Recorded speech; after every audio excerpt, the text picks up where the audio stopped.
You are listening to the Legacy series, part of the Nutfield saga, written by Robin Patchen, narrated by Becky Doughty. This is Legacy Rejected, Book 1 of the Legacy series, written by Robin Patchen, narrated by Becky Doughty. Chapter 1.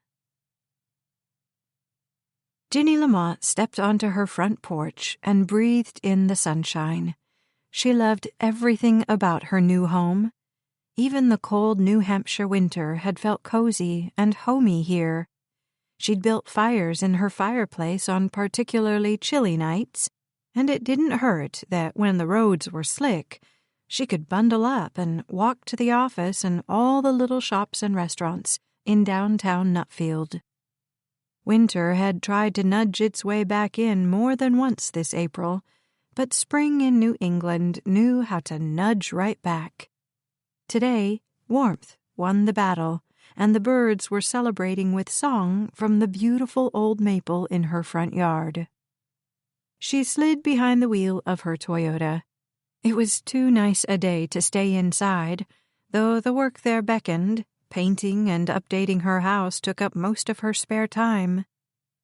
But she needed a little family time, and she wasn't going to think about the way her mother had shoved her out the door the previous summer and told her never to return. She wasn't going to think about Catherine's cold welcome when she'd relocated to Nutfield. Ginny had come here to be close to her sister. She'd gotten to know her brother-in-law, and she'd fallen in love with the kids. Catherine hadn't invited Ginny over in weeks. Not that she invited her very often. In fact, no matter how hard Ginny tried, she and her sister still hadn't rekindled the sisterly relationship they'd had as kids.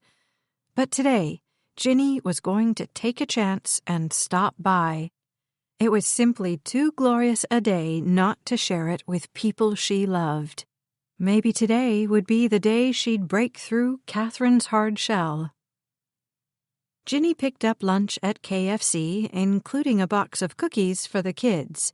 Catherine would give her that look of disappointment, the one Ginny had seen so often during their childhood, but the kids' excitement over the treats would soften the blow of her sister's disapproval.